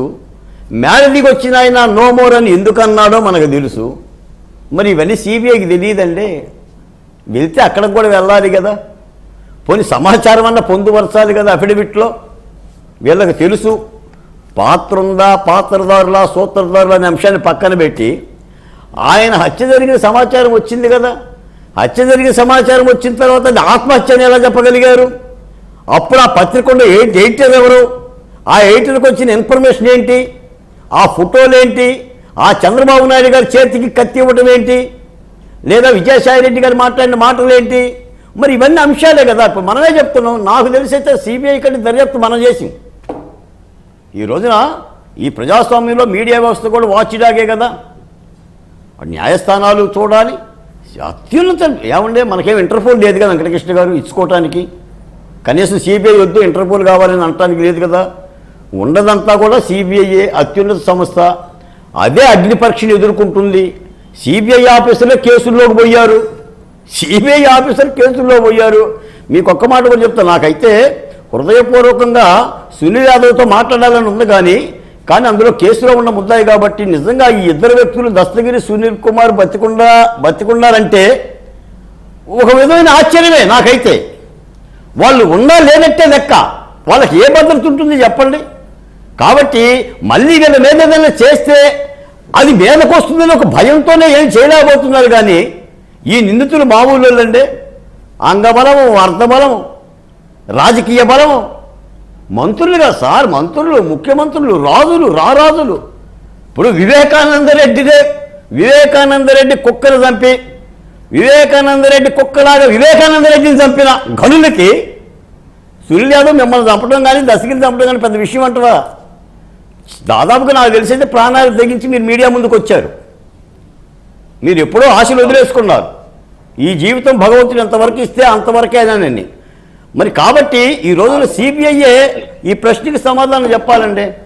తప్పనిసరిగా సిబిఐ దర్యాప్తుని అంతిమం వరకు తీసుకెళ్ళాలి. నేను ఒక్క మాట చెప్తాను వెంకటకృష్ణ గారు, నిజంగా కనుక వివేకానంద రెడ్డి అనే వ్యక్తి కనుక బతుకుంటే ఈ దేశ న్యాయ వ్యవస్థని సిబిఐని ఏం కోరేవాడంటే, అయ్యా నా కేసు మీరేం ఛేదించలేరులే, వదిలేయండి, నాకులాగా మరో మంత్రి రాకుండా రక్షించుకోండి అని చెప్పేవాడు. బాధేస్తుందండి. వివేకానంద రెడ్డి గారిని హత్య గురించి విన్నా, సునీతారెడ్డి గారి ఆవేదన కన్నీరు గురించి విన్నా. ఈ మధ్య సచివాలయం దగ్గర సునీతారెడ్డి గారు నాకు కనిపించారు. ఒక 2 నిమిషాలు నేను మాట్లాడాను. అసలు ఆ కూతురు మహా ఇబ్బంది. అసలు ఆ రోజు పరిస్థితి సార్, సునీతారెడ్డి గారు ఢిల్లీ వెళ్ళి నాకు ప్రాణహాని ఉందని చెప్పి ప్రెస్ మీట్ పెట్టుకున్న పరిస్థితి. ఒక ముఖ్యమంత్రి చెల్లెలో నాకు ప్రాణహాని ఉందని చెప్పి చెప్పుకున్న పరిస్థితి. ఇప్పటికీ దీన్ని రాజకీయంగా చూస్తున్నారు. జరిగింది హత్య, దాని పునాది రాజకీయం అయితే అవ్వచ్చు. జరిగింది నేరం, హత్య కేసులో ఉన్న ముందు పాత్రదారులందరినీ కూడా మీరు అరెస్ట్ చేయకపోతే ఈ ప్రజాస్వామ్యంలో ఏం సందేశం ఇస్తారండి? ఇంకో వెంకటకృష్ణ గారు మొత్తం 8 మంది, A1 Erra Gangi Reddy, A2 Sunil Yadav, A3 Umashankar Reddy, A4 Dastagiri, A5 Devireddy Shivashankar Reddy, A6 Gajjala Udayashankar Reddy, A7 YS Bhaskar Reddy, A8 YS Avinash Reddy. అసలు అవినాష్ రెడ్డి ఇంతవరకు అరెస్టే చేయలేదు. ఏం సందేశం ఇస్తాడు ఇప్పుడు జగన్మోహన్ రెడ్డి గారు కూడా, లేదా వైసీపీ పార్టీ కూడా, లేదా విజయసాయి రెడ్డి గారు కూడా? అసలు ఆ పత్రిక ఎలా రాసింది? మోతయ్యొద్దండి పత్రికని, మోతయ్యొద్దండి ఆ ఛానల్ని, సిబిఐ నోటీస్ ఇవ్వద్దండి. నువ్వు చంపి పలానా రోజులు చంపారని చెప్పని చేతికి కత్తిస్తే ఒక ముఖ్యమంత్రి, మాజీ ముఖ్యమంత్రి మీద, చంద్రబాబు నాయుడు లాంటి ఒక లిజనరీ మీద ఇంకా మీరు బూతులు రాస్తారా? ఇంకా ఏం మాట్లాడతారండి? ఇందాక కూడా మీకు మాట చెప్తా వెంకటకృష్ణ గారి సందర్భంగా, పొలాల్లోకి వెళ్ళి చంద్రబాబు నాయుడు గారు ప్రెస్ మీట్ పెడితే అదేదో పెద్ద చెయ్యకుండా పనిలాగా మన కేసీఆర్ గారు చెప్పేవాళ్ళు. ఇప్పుడు జగన్మోహన్ రెడ్డి గారు పొలంలోనే పెట్టి పాలకంకి, సంకు, పాలు ఏదో 100 ఎకరాలు వ్యవసాయం చేసిన వ్యక్తిలాగా ఆయన విత్తు నాటి, మొక్క దున్ని, విత్తు పండించి టాపిక్ ఎటో పోతుంది. ఆయన గురించి మాట్లాడుకోవడం సందర్భమైన ఇదవుతుంది. ఇప్పుడు ఈ రోజున ఒకటే మాట అండి, సిబిఐకి ఇది అగ్ని పరీక్ష. ఇప్పటికైనా సరే ఆంధ్ర రాష్ట్ర ప్రజలు మాట చెప్తే వెంకటకృష్ణ గారు, ప్రజలైతే వాళ్ళు నిర్ధారణకు వచ్చారండి. ప్రజలు ఎప్పుడో వచ్చారులేండి, ప్రజలు ఎప్పుడో వచ్చారు కానీ అది కాదు. ప్రజలు ఎప్పుడో వచ్చారు కానీ అది కాదు కదా. దర్యాప్తులో తేలాలి, దర్యాప్తు సంస్థ నిర్ధారించాలి, దాని ప్రకారమే కోర్టులో జడ్జిమెంట్ రావాలి. అది కాదా? ప్రజలు చాలా రకాలుగా ఆ ఒక్క నిర్ణయానికి వచ్చారు. ఒక్క నిమిషం బాలకోటే గారు, సునీల్ యాదవ్ గారు, మీరు వేసిన కౌంటర్ ప్రకారం వేరే విషయాల్లోకి వెళ్ళే ముందు నా స్ట్రైట్ క్వశ్చన్. మీరు మాట్లాడితే నేను తప్పు చేయలేదు అంటున్నారు. ఏ తప్పు తప్పు చేశానా చేయలేదా అనేది కోర్టు నిర్ణయిస్తారు. నేను కాదనట్లా సునీల్ నేను కాదనట్లా. కోర్టు అంతిమ నిర్ణేత కోర్టే. కానీ నేనేమంటానంటే, ఏ తప్పు చేయకుండా మీరు ఈ కేసులోకి ఎలా లాగబడ్డారు? పైగా A2 ఎక్కడో కింద ఎక్కడో లేరు, A2గా ఉన్నారు మీరు. మీరెలా ఇందులోకి లాగబడ్డారు అనేది పాయింట్. సార్, అప్పటి పరిస్థితులు నేనేమన్నా రిట్ పిటిషన్ దాఖలు చేసి ఎవరికి లేని చింత వీడిపోయి హైకోర్టులో వేశాడు అని చెప్పి ఏమన్నా అనుకున్నారో, లేదా ఇంకోటి తప్పుడు సమాచారం వల్ల నేను కూడా ఇప్పుడు ఏమంటున్నా అంటే సార్, ఏదైనా కానీ కోర్టు విచారణ ఉంది కదా, అది నేను నిర్దోషి అయితే బయటకు వస్తా, దోషి అయితే లోపల పోతా.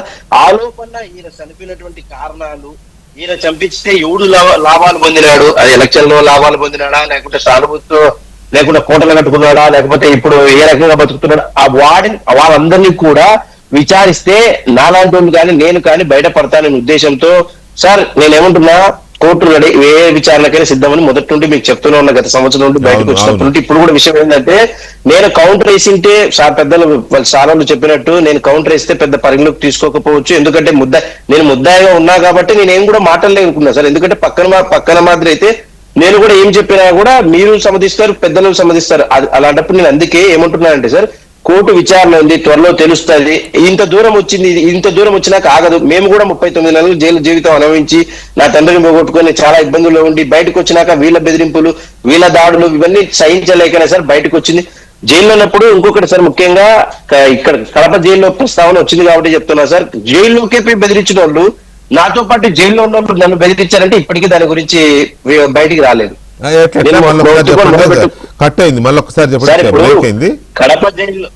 కడప జైల్లో దస్తగిరికి 20 కోట్ల రూపాయలు దేవిరెడ్డి శివశంకర్ రెడ్డి గారి కొడుకు చైతన్య రెడ్డి ఆఫర్ చేశాడనేది ఎంత వాస్తవమో, ఇదే జైల్లో ఇక్కడ కడప జైలు నుండి అప్పటి నుండి అధికారంలో ఉన్నటువంటి వైసీపీ పార్టీ వాళ్ళు ఇప్పుడు ఓపెన్ చెప్తున్నారు కదా సార్, ఆ పార్టీ వాళ్ళు ఇక్కడ తెలంగాణ జైలుకి వచ్చినా కూడా అంగరంగ వైభవంగా జైలు చేసినటువంటి మా నిందితులు, నా సహచర నిందితులు ప్రముఖులు, మరి వాళ్ళని మమ్మల్ని బ్లాక్ మెయిల్ చేశారంటే ఇప్పటికీ ఆ కోణం ఇప్పటికీ బయటికి రాదు సార్. నేను 8 సంవత్సరాల నుండి బయటకు వచ్చినప్పుడు నుండి ఇలా జరిగింది సార్, ఇలా జరిగింది, వాళ్ళు ఎందుకు నన్ను టార్గెట్ చేస్తున్నారు సార్ అని చెప్తుంటే ఎవడు దానికి రెస్పాన్స్ కాలే. ఇప్పుడు ఇంకో విషయం ఏంటంటే సార్, నేను న్యాయ పోరాటం అని సార్ పెద్దలు సుబ్బారావు గారు సార్ చెప్పారు. దానికోసమే ఇప్పటి వరకు ఇట్లా సార్ లాంటి వాళ్ళను, నయన్ కుమార్ రెడ్డి లాంటి వాళ్ళను, లేకపోతే ఇంకో సార్ వాళ్ళని ఇట్లా వాళ్ళని ఆశ్రయిస్తున్నారు సార్. ఇక నాతో సార్ హృదయపూర్వకంగా మాట్లాడాలని బాలకోట సార్ అన్నాడు కదా సార్, ఆయన కూడా ఒకటి విషయం చెప్తున్నా సార్, మేము సార్ చెప్పినట్టు సార్ మేడం తిరుగుతూనే ఉన్నారు, మేము తిరుగుతూనే ఉన్నాం సార్. నేను అక్యూజునే కాదని చెప్పట్లేదు, ప్రస్తుతానికి ముద్దాయి తర్వాత నిర్దోషినో దోషం అనేది కోర్టు తెలుస్తుంది సార్. ఏదున్నా కూడా కోర్టు పరిధిలో ఉంది కాబట్టి నేను చెప్పే మాటలు ఎవరు సమ్మతిస్తారో సమ్మతించారనే ఉద్దేశంతోనే మా అడ్వకేట్ గారి పర్మిషన్ తోనే ఏది మాట్లాడకూడదు అనేది కూడా తెలియజేస్తున్నా సార్ మీకు నేను నా పరంగా. ఓకే. అయితే ఇప్పుడు నేను ఇప్పుడు నన్ను చూసి ఉలిక్కి ఎందుకు పడుతున్నారనే విషయం నాకు తెలియదు సార్. నాకు 30 సంవత్సరాలు. నేను బయటకు వచ్చిన నుండి నా మీద దాడులు జరిగినది మీరు చూశారు. నా మీద లేనిపోని తప్పుడు ప్రెస్ మీట్లు పెట్టి చేసినవి మీరు చూశారు. అంటే నా వరకు చెప్తున్నా సార్, నేను అన్ని గమనిస్తూనే ఉన్నారు మీరు నన్ను. ఇప్పుడు దస్తగిరిని హైలైట్ చేసి ఆ పిల్లడు బయటకు వచ్చు. తర్వాత ఇంకో విషయం సార్, మేము జైల్లో ఉండగానే మా కేసులో ఉండే వాళ్ళ అతనిపైనే వాళ్ళ ఇంటిపైన దాడి చేయిస్తే గజ్జల ఉమాశంకర్ రెడ్డి వాళ్ళ ఇంటిపైన దాడి చేయిస్తే ఇప్పటికీ ఆ కేసు నీరు గారిపోయింది సార్. కేసు పెట్టించింది వాళ్ళే, ఎవరు పంపించింది వాళ్ళే, కేసు పెట్టించింది వాళ్ళే. దాన్ని ఇది ఎందుకు ఉదాహరణ చెప్తున్నా అంటే సార్, అప్పుడు అధికార బలం ఉంది కాబట్టి మేము కూడా అగ్గి నగ్గి మనిగి ఉన్నాం కాబట్టి నేను ఇవన్నీ ఇప్పుడు అలా లేదు కదా సార్. గత సంవత్సరంలో ఉంటే చూశారు ఎంత పెద్ద ఎవడు తప్పు చేసినా సరే రైట్ అని చెప్పి పోవడానికి పంపించే ప్రభుత్వం ఉంది కాబట్టి ఆ ప్రభుత్వం పైన నమ్మకంతోనే నేను మీకు చెప్పే సమాచారం ఏంటంటే సార్, ఇది కూడా ఒకసారి మీరు కనుక్కోండి. ఉమాశంకర్ రెడ్డి భార్య పోయి స్వాతి పోయి కేసు పెడితే మెసేజ్ పెడితే సార్ మరే ఎస్పీ గారి దగ్గర నుండి పంపించారు. ఆ కేసు నీరు గారిపోయింది. ఇప్పటికి ఆ కేసు ఎందుకు క్లోజ్ అయిందనే విషయం తెలియదు. ఇప్పుడు ఉమాశంకర్ రెడ్డి అనే అతను A3 కదా సార్ కేసులో. అవును. మరి ఈ కేసు ఎందుకు బయటికి రావట్లేదు సార్? బెదిరించినటువంటి వ్యక్తి ఎవరు? దాని వెనకాల ఉండే సూత్రధారి ఎవరు? ఈ మనుషులు పంపించింది ఎవరు? మా కేసులో ఉండే వాళ్ళే సార్. మరి ఇప్పటికీ సమాధానం లేదు. అంటే ఇట్లా మీ రకంగా మీ దగ్గర తల ఉంచితే ఓకే ఒకలాగా ఉంటది, తల ఉంచకుండా అలాగే నేను అన్నిటికీ తెగించి కూర్చున్నా సార్. ఎలాంటి విచారకైనా, నార్కో అనాలిసిస్ కైనా, ఏ టెస్ట్ కైనా మా అడ్వకేట్ ఆధ్వర్యంలో ఏ దానికైనా రెడీగా ఉన్నది. నేను ఇప్పుడు కూడా చెప్తాను సార్, నేను తప్పు చేయలేదు అంటులేదు, తప్పు చేశాను అంటులేదు. నేను ఏ దానికైనా రెడీగా ఉన్నా. మేడం అడిగే దాంట్లో అర్థం ఉంది. నేను అప్పుడు కూడా చెప్పాను సార్, సునీత మేడం ఎలాంటి బాధితులను తండ్రి చనిపి నేను కూడా అలాంటి బాధితుని వీళ్ళు చేసినటువంటి పాపాల వల్ల నేను కూడా అదే బాధితుని కాబట్టి సునీత మేడం కూడా సపోర్ట్ అని ఆ రోజు చెప్పాను, ఈ రోజు కూడా చెప్తున్నాను సార్. సపోర్ట్ అంటే విచారణ వరకే సార్. నేను కూడా మేడం కేసు పెడితేనే జైల్లో పోయినటువంటి వ్యక్తి, నేనేదో మేడం దగ్గర వెలుమానం పొందలేం కదా. నేను అదే సార్ చెప్పేది. ప్రతి ఒక్క విషయం నాకు తెలిసిన విషయం అయితేనేమో అడ్వకేట్ గారితో కూర్చొని ఆ కౌంటర్ రెడీ చేసి కౌంటర్ ఈరోజు ఇవ్వడం జరిగింది సార్. ఆలస్యంగా ఎందుకు వేశాననేది ప్రవీణ్ గారు చెప్పారు కదా సార్ ఇందాక, దానికి కూడా సమాధానం చెప్తున్నా sir. A1 ఏమేస్తాడు, A2 ఏమేస్తాడు, A3 ఏమేస్తాడు, A4 వీళ్ళంతా ఏమేస్తారని దానికోసం వెయిట్ చేశాం సార్ మేము. అందులో మా సీనియర్ అడ్వకేట్ నయన్ కుమార్ రెడ్డి గారు అందుబాటులో లేకపోయారు. అంటే ఎవరైనా కానీ ఒప్పుకుంటారా అంటే విచారణ కావాలని అడుగుతారా అడగరా? నేను దానికోసం వెయిట్ చేశాను సార్. రైట్.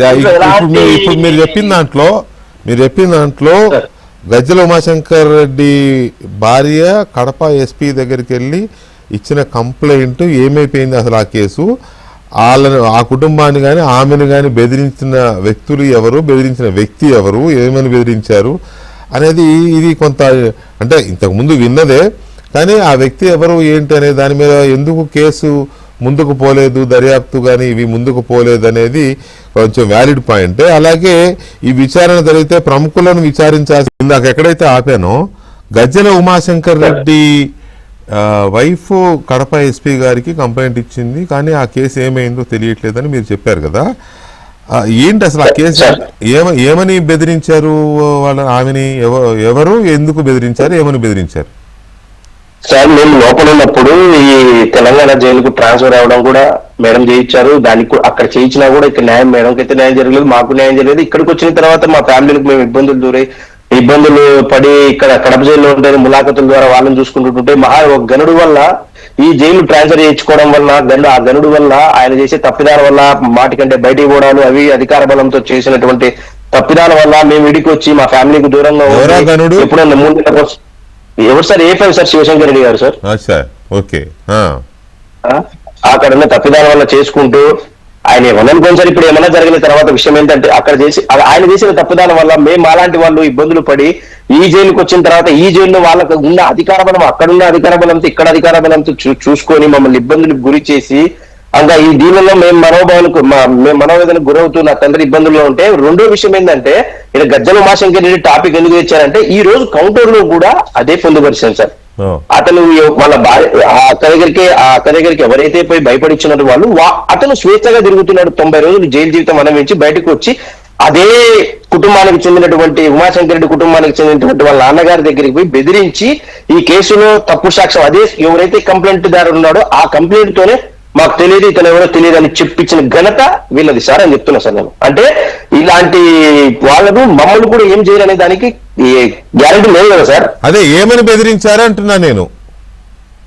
నీ భర్త వివేకానంద రెడ్డి చంపాడు ఫస్ట్ ఎయిట్, బయటకు వచ్చిన తర్వాత నాదే ఏటని చెప్పేసి ఆమె చెప్పు తీసుకొని ఇసడు ఆమె చేశారని లోపల ఉన్నప్పుడు పేపర్ చదవడమే సార్. బయటకు వచ్చిన తర్వాత ఆ సంఘటన మేము అడగలేదు సార్. ఎందుకంటే మేము కోర్టు పరంగా వచ్చినప్పుడు దాని పరంగా వచ్చినప్పుడు మాట్లాడడమే అది సార్ విషయం. రైట్. ఇక్కడ మీరు వాళ్ళు వేసిన కౌంటర్లో అత్యంత కీలకమైన అంశము సంచలనాలు బయటపడే అవకాశం ఉంది, దర్యాప్తు జరిగితే బయటపడతాయి కాబట్టి జరగాలి. ఇలాంటివి సార్ ఇలాంటివి చాలా ఉన్నాయి సార్. కౌంటర్ లో ప్రతి విషయము మెన్షన్ చేయడం జరిగింది సార్. ఇలాంటివి ప్రతిదీ, ఎందుకంటే ఇప్పుడు అందరూ అన్నట్టు నేను ముద్దాయిగా ఉన్నప్పుడు ఏది చెప్పాల్సి చెప్పినా దాన్ని స్పందించి తీసుకుంటారో తీసుకోలేదో దాని విషయం వేరే గానీ ఇలాంటివి చిన్న చిన్నవే పెద్దవి బయటకు వస్తాయి సార్. ఇప్పుడు మేము చిన్న చేప పెద్ద చేపలు ఎవరు అనేది అర్థం కావట్లేదు కదా సార్.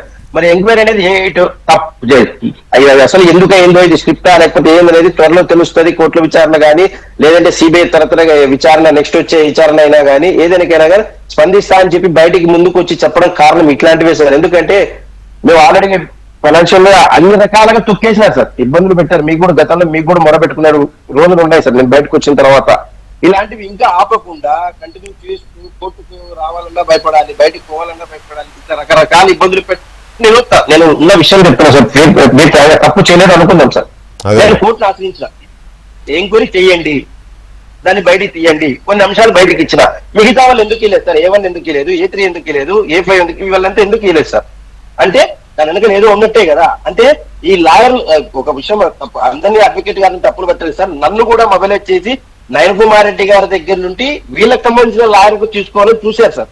February 10th, 2023 ఏ రోజైతే మేము ఇక్కడ ఈ రాష్ట్రానికి బదిలయ్యాము తెలంగాణకు, ఆ రోజే మొబైలైజ్ చేశారు సార్. మీ సార్ అలాంటి ఇలాంటి ఇట్లా ఏసీబీ పీపీ ఏం చేస్తాడు అది అని చెప్పేసి సార్ మీద కూడా నాకు చెప్పిన. అంటే మీకు అంత అవసరం ఏముంది? నా సొంత లాయర్ గారిని నేను డబ్బు ఇచ్చినానో ఇవ్వలేదో దేవుడు తెలుసు, కానీ ఆయన చేశారు. ఆయనను కూడా తప్పుదాలు పెట్టించి ఆయనను కొన్ని బ్లాక్మెయిల్ చేసి ఇన్ని రకరకాల ఇబ్బందులు పెట్టిన గనులు వీళ్ళు. మళ్ళీ వీళ్ళు ఎందుకు ఈ రోజు కోర్టు ముందరకు వచ్చి తదుపరి విచారణ ఎందుకు కోరలేదు అనేది నా సూటి ప్రశ్న సార్. అంతే, వేరేదేం లేదు. A1 జైలు జీవితం అనుభవించాడు సార్, A3 అనుభవించాడు. A1 లాయర్ ఎవరు, A3 ఇవన్నీ ఇలాంటి విచారణలు స్టార్ట్ అయిందనుకో బయటకు వస్తాయి సార్. ఎవరు ఫోన్లు ఎవరు మొబైలైజ్ చేశారు, ఈ కేసులో కౌంటర్ ఏందన్నా ఎవరు మొబైలైజ్ చేశారు, లేకపోతే పీపీలో అసలు రకరకాల అనుమానాలతోనే నాకు తెలిసిన విషయాన్ని కౌంటర్ గా ఈ రోజు అడ్వకేట్ త్రూ నేను వేయడం జరిగింది సార్. రైట్. తర్వాత ఇంకొక ఇంపార్టెంట్ పాయింట్ మీ కౌంటర్లో ప్రముఖులను విచారించాల్సిన అవసరం ఉంది అన్నారు కదా. ప్రముఖులను అంటే ఎవరా ప్రముఖులు? అంటే సార్ ఇప్పుడు మేమైతే ప్రముఖులం కాదు, మా తర్వాత ఉన్న ప్రముఖులు, ఆ పైన ప్రముఖులు ఎవరు అనేది సార్. అదే నేను అడుగుతున్నది కూడా అదే, ఆ పైన ఉన్న ప్రముఖులు ఎవరు అనేది. ఇది పెద్దోళ్ళ విషయం అని చెప్పేసి చేతికి గాలి తీసుకుని కూర్చోబెట్టిన రోజులు ఉన్నాయి సార్. ఇప్పుడు ఏం చెప్తున్నానంటే సార్, ఇప్పుడు విచారణ ఇక్కడికి ఆగిపోయింది కదా సార్. నేను రిట్ పిటిషన్ దాఖలు చేయడం వల్లే జైలుకు పోయానా లేకపోతే నా కర్మకు అనుభవించిపోయానా లేదా అది త్వరలో తెలుస్తుంది సార్. బయటకు వచ్చే రోజు వస్తుంది. ఇప్పుడు నేను ఏమంటున్నానంటే సార్ సుట్టిగా వీళ్ళు ఎవరైతే ప్రముఖులని నేను అంటున్నానో ఆ ప్రముఖుల పేర్లు కూడా అనుమానంతో సార్ నేను కౌంటర్లో వేసాను సార్ అని చెప్తున్నా సార్. ఓకే, అప్పుడు మీకు కోర్టులో ఉంది కాబట్టి ఈ రోజే కాబట్టి సార్ 10వ తారీఖు స్టార్ట్ అయ్యారు. నేను అనేది సునీల్, నేను మిమ్మల్ని ఇబ్బంది పెట్టట్లేదు, మీరు గమనించే ఉంటారు. ఇబ్బంది పెట్టని ప్రశ్నలే అడుగుతున్నా నేను. మీరు ఇప్పుడు చెప్పారు అప్పుడు హత్య టైంలో ఇది పెద్దోళ్ళకు సంబంధించిన అంశం, ఇది పెద్దోళ్ళకు సంబంధించిన పెద్దోళ్ళు చూసుకుంటారని చెప్పారు అప్పుడు అని అంటున్నారు కదా. అప్పుడు చెప్పలేదా ఆ పెద్దోళ్ళు ఎవరో మీకు? నాకు తెలిసిన విషయాలు సిట్టు టీంలో అయితేనేమి సిబిఐ టీంలో అయితే చెప్పినందుకే వీళ్ళకి బద్ద శత్రువేనా సార్ నేను. అంటే నేను వినిన విషయాలు అయితేనేమి ఇంకో విషయాలు అయితేనేమి సిబిఐ వారికి సహకరించి సార్ దాదాపుగా 5 నెలలు నేను సిబిఐ వారి ఎంక్వైరీ ఎదుర్కొన్నా సార్, సహకరించిన. కానీ ఈ రోజు దాన్ని చేస్తున్న దానికి కోర్టు తెలుసా సార్. రెండో విషయం ఏంటంటే సిట్టు టీంలో అయితేనేమి 25 రోజులు ఇల్లీగల్ కస్టడీలో పెట్టుకుని వాంచ్ పరేషన్ దగ్గర ఇప్పటికీ ఫోటోస్ ఉన్నాయి సార్. అప్పుడు కూడా స్పందించిన. వాళ్ళ ఎదురు గంటలు కట్టి అడిగినప్పుడు కూడా నేను విచారణలో చెప్పిన పలానా వాడు చేసింటాడు సార్, ఎందుకు లాభపడి ఉంటాడు సార్, ఎందుకు లాభం ఉంది సార్, ప్రతి ఒక్క విషయం కూడా ఆ రోజు నుండి నేను అరెస్ట్ అయ్యేంత వరకు చెప్తూనే ఉన్నా. 10 రోజులు కస్టడీ తీసుకుంటే ఆ 10 రోజుల్లో కూడా చెప్పినా సార్ నేను. ఓకే, కొన్నిటిపైన విచారణ జరిగింది, కొన్నిటిపైన సిబిఐ విచారణ జరగలేదు. అంటే నేను సిబిఐ వాళ్ళని తప్పులు పట్టేంత పెద్దోండి కాదు సార్, కానీ చెప్తున్నా సార్ నా బాధ నా మనోవేదన. ఎందుకంటే ఈ రోజు నా తండ్రి లేడు. అదే మీకేమో మీ తండ్రి లేడు, సునీతారెడ్డి గారి తండ్రిని చంపేశారు. ఎవరు చంపారు, ఎవరు చంపించారు అనేది పక్కన పెడతాయి. ఇక్కడ పాయింట్ ఏంటంటే ఒక్కటే కీలకమైన అంశం. సరే ఓకే, మీరు పేర్లు చెప్పలేదు, అది మీరు కౌంటర్లో వేశారు, కోర్టు తెలుస్తుంది, రైట్, అంతవరకు నేను మీతో ఏకీభవిస్తా, మిమ్మల్ని ఇబ్బంది పెట్టను. కానీ ఒక పాయింట్ ఏంటంటే సిబిఐ విచారణ జరిపినప్పుడు మిమ్మల్ని కూడా విచారించింది కదా చాలా కాలం పాటు. ఆ విచారణ జరిగినప్పుడు ఇగో ఇది జరిగింది, ఇది ఇలా జరిగింది, ఇలా జరిగింది, మమ్మల్ని ఈ పని చేయమన్నారు, నన్ను ఈ పని చేయమన్నారు, నాకు ఇంత ఇచ్చారు, అంత ఇచ్చారు, ఏవో చెప్పుకుంటూ వచ్చారు. ఎవరు దోసింది వాళ్ళు, ఎవరికి జరిగింది వాళ్ళు చెప్పాలనుకున్నది చెప్పారు. కానీ ఇప్పుడు మీరు వేసిన కౌంటర్లో ప్రముఖుల విచారణ జరగాల్సిందే అని మీరు అన్నారు కదా, ప్రముఖులను విచారించాల్సిన అవసరం ఉంది అన్నారు కదా. ఇదే మాట మీరు మిమ్మల్ని విచారించినప్పుడు సిబిఐకి ఇగో పలానా ప్రముఖులు ఇందులో ఇన్వాల్వ్ అయి ఉన్నారు, వాళ్ళను కూడా విచారించాల్సిన అవసరం ఉందని మీరు చెప్పారా సిబిఐకి? ఇన్వాల్వ్ అయ్యి ఉన్నారు అని అనుమానంతో చెప్పాం సార్. నేనైతే కళ్ళతో చూడలేదు, ఇంకోటి చూడలేదు. అనుమానమే. ఇక్కడ చిన్న విషయం ఏంటంటే సార్ చనిపోవడం వల్ల బాగుపడిన వ్యక్తులు మేం కాదు సార్. కరెక్ట్ ఉన్న విషయం సార్. ఎందుకంటే మేము సాధారణ వాళ్ళు ఇప్పుడు ఏదో ఈ కేసులో పోయి వచ్చిన తర్వాత వాళ్ళు ఇది అని చెప్పి చెప్పుకోవడం తప్ప జనాలైనా ఇంకోరైనా బాగుపడిన వాళ్ళు నేను కాదు. మరి బాగుపడిన వ్యక్తులేమో స్వేచ్ఛగా తిరుగుతూ నా అనుమానం పెట్టారు. వాళ్ళ నేను చెప్తున్నా సార్ సూటిక్తులు, వాళ్ళేమో స్వేచ్ఛగా తిరుగుతూ దళబలం, ప్రజాబలం, అధికార బలం అన్ని అనుభవించి ఈ రోజు వరకు కూడా మళ్ళా మా మీద పడుతూ, అంటే ఆ రోజు మాకు తెలిసిన విషయాలు పంచుకోవడం వల్లే ఈ రోజు నేను శత్రువునాను సార్ ఇలా. అంతే. రైట్. సుబ్బారావు గారు చూశారు కదా, తను చెప్పే దాంట్లో డెఫినెట్ గా హాఫ్ గ్లాస్ ఎంటీ అనేది క్లియర్ గా అర్థమవుతోంది. అంటే ఆయన చెప్పదలుచుకుంది చెప్పేస్తున్నాడు, కానీ పేర్లు చెప్పడానికి సబ్జుడీస్ అవుతుందనో లేకపోతే ఇట్లాంటి ఏమైనా ఇబ్బంది వస్తుందని తను కొంచెం కంట్రోల్ చేసుకుంటున్నట్టున్నాడు. కానీ ఒకటి వాస్తవం, ఆ ప్రముఖుల విచారణకు సంబంధించి కానీ ఆ సంచలనాలకు సంబంధించి కానీ డెఫినెట్గా సిబిఐకి తనను విచారించినప్పుడు సిబిఐకి చెప్పాడనేది నేను అడిగితే చెప్పాము అప్పుడు అని. మరి సిబిఐ ఎందుకు అక్కడ దాకా వెళ్ళలేదనేది ఇప్పుడు తేలాల్సిన అంశం కదా సుబ్బారావు గారు. ఆ ప్రముఖుల దగ్గరికి కానీ ఆ సంచలనాల దగ్గరికి కానీ తను చెప్పిన ఇంకొన్ని సైడ్ లైట్ లాంటి అంశాలు కానీ లోతుగా వెళ్ళలేదనేది వాస్తవం వెంకటకృష్ణ గారు. అయితే రాజకీయ ఆధిపత్య పోరులో జరిగినటువంటి ఒక కుట్రపూరిత హత్య అని చెప్పేసి చాలా స్పష్టంగా అర్థమవుతోంది. చెప్పింది చార్జ్షీట్ లో రాసింది ఆ విషయం. ఎమ్మెల్సీలో ఎలాగా వివేకానంద రెడ్డి గారిని ఓడగొట్టారు, ఆయన ఎంపీ సీట్ ఇచ్చేటప్పుడు వైఎస్ రాజశేఖర రెడ్డి గారి భార్యకి కానీ కుమార్తెకి కానీ ఇవ్వండి, లేకపోతే నాకివ్వండి, అవినాష్ రెడ్డికి ఇవ్వద్దని ఏ విధంగా అన్నాడు. ఆయన చనిపోయిన తర్వాత 10 రోజులు జరగకుండానే ఏ విధంగా ఎంపీ సీటు అవినాష్ రెడ్డికి అనౌన్స్ చేశారు. ఇవన్నీ కూడా విచారణలో రాసినాయి. కాకపోతే ఇక్కడ జరగాల్సిన విచారణ ఆ బాబు సునీల్ యాదవ్ చెప్పలేని అంశం ఏంటంటే, హత్య జరిగిన తర్వాత ఆల్రెడీ దీన్ని నారాసుర రక్ష చరిత్ర అని రాశారు. అంటే దాని అర్థం ఏంటి? కేసు యొక్క వాస్తవాలని వక్ర మార్గం పట్టించడానికి, కేసులో ప్రక్కదోవ పట్టించడానికి ఆ కేసుని ప్రయత్నం చేశారనేది అది నేరమే కదా చట్ట ప్రకారం. ఒక కేసుని, ఒక మర్డర్ ని పక్కదోవ పట్టించడానికి, దానిలో వాస్తవాలను మాయం చేయడానికి, విచారణ సంస్థల యొక్క దృష్టి మళ్లించడానికి, ప్రజల దృష్టి మళ్లించడానికి చేసినటువంటి కుట్రపూరిత ఆలోచనే కదా అది నేరమే కదా. ఆ దిశలో ఆలోచించాల. రైట్. రెండోది, జగన్మోహన్ రెడ్డి గారు జరిగిన తర్వాత సిబిఐ విచారణ జరగాలి, ఈ రాష్ట్ర పోలీసుల మీద మాకు నమ్మకం లేదు అని చెప్పాడు. హైకోర్టులో పిటిషన్ వేశాడు. తర్వాత ఆ నారాసుల రక్త రాసిన తర్వాత గ్యాగ్ ఆర్డర్ తెచ్చాడు. దాని మీద ఎవరు మాట్లాడకూడదు. ఇక్కడ చిన్న ఇది ఉంది సుబ్బారావు గారు, సమయభావం ఉంది కూడా కాబట్టి ఒక్క పాయింట్ దయచేసి ఏమనుకోవద్దు. ఇప్పుడు సునీతారెడ్డి గారి పిటిషన్ కానీ సునీల్ యాదవ్ కౌంటర్ కానీ చూస్తే సిబిఐ దర్యాప్తు కంటిన్యూ అయ్యే అవకాశాలు కనపడుతున్నాయా మీకు లీగల్ గా? ఒకటండి, డెఫినెట్ గా జరపాల్సిన అవసరం ఉంది. ఎంచేతంటే అవసరం ఉంది కాబట్టి వాళ్ళు అడుగుతున్నారు, అందులో డౌట్ లేదు. జరిగే అవకాశాలు ఎంతవరకు ఉన్నాయంటే కోర్టు కదా నిర్ణయించాలి. ఇక్కడ ఒకటండి, అనంతబాబు కేసులో కూడా మేము అదే చేసాం. ఫర్దర్ ఇన్వెస్టిగేషన్ కావాలంటే పాపం అనంతబాబు గారు ఫర్దర్ ఇన్వెస్టిగేషన్ వద్దు కేసులో అంటే జడ్జిమెంట్లు వేసాం మేము. ఆయన ఎవరండి ముద్దాయి ఎవరు చెప్పడానికి కాదంటానికి, మిగిలిన ముద్దాయిలు ఉన్నారని చెప్పేసి బాధిత తల్లి చెప్పింది. కాబట్టి మిగిలిన ముద్దాయిలు విచారణ జరుపుతుంటే వాళ్ళ మీద విచారణ జరప వద్దు అనే హక్కు ముద్దాయిలకు లేదు చూస్తున్నా అని చెప్పేసి ఫర్దర్ ఇన్వెస్టిగేషన్ తీసుకున్నాం. ఇంకోటి ఏంటంటే అండి, సుప్రీంకోర్టు తీర్పులు అనేకం ఉన్నాయి. అసలు రైట్ అంటే మీకైతే లీగల్ గానైతే జరిగే అవకాశాలు ఉన్నాయనేది మీ నమ్మకం, రైట్?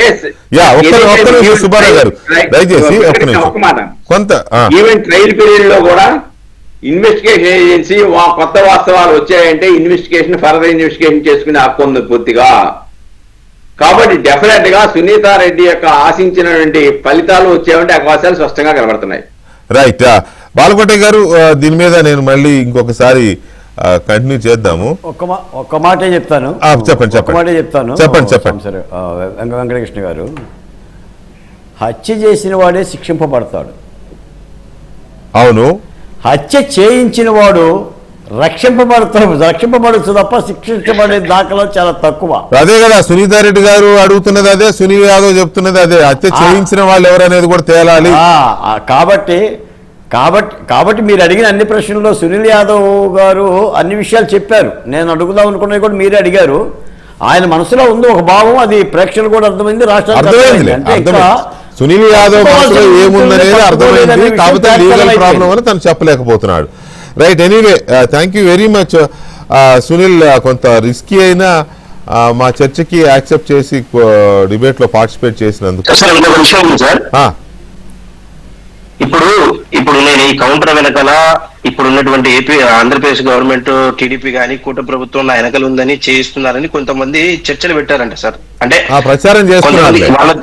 సునీత గారు, ఏపీ గవర్నమెంట్, టీడీపీ వీళ్ళందరూ కలిసి చేపిస్తున్నారు అని చెప్పి ఒక ప్రచారం వైసీపీ వాళ్ళు చేస్తున్నారు. అవును, అది ఇప్పుడు తెలిసింది సార్. ఇంకో ఇక్కడ తెలియాల్సిన ఏమీ బలం లేని ఫైట్ చేస్తున్నారు సార్. ఒకవేళ అధికార బలమైన ఇంకో బలమైన రక్షణ బలమైన ఏ బలమైనా లేకుంటే న్యాయ బలమైన ఏదైనా ఉంటే ఇంకెంత దూరం పోతుంది అనేది ఒక్కసారి ఆలోచించుకోమని చెప్తున్నా సార్. మీ ద్వారా, మన ద్వారా, సార్ల ద్వారా, అందరి ద్వారా చెప్తున్నా సార్. అసలు అదే అంత ఇదే ఉంటే సునీతారెడ్డి గారికి అంత శక్తి ఉంటే, తెలుగుదేశం పార్టీకి ఈ కేసును ముగించే శక్తి ఉంటే ఈ పార్టీకి చేయించిన వాళ్ళు ఎప్పుడో ఓసలు లెక్క పెట్టేవాళ్ళు కదా. అది కదా, అది జరగట్లేదు కదా. మళ్ళీ మాట్లాడదామండి, కొంత వేరే ప్రోగ్రామ్ ఇది. సునీల్ యాదవ్ గారిని సెక్యూరిటీ అడగమనండి, రక్షణ అడగమని స్టార్టింగ్ లోనే చెప్పా కదా. స్టార్టింగ్ లోనే చెప్పా. గతంలో కూడా ఎస్పీ గారు, కడప జిల్లా ఎస్పీ గారు అశోక్ కుమార్ సార్ గారిని 3 సార్లు కలిసి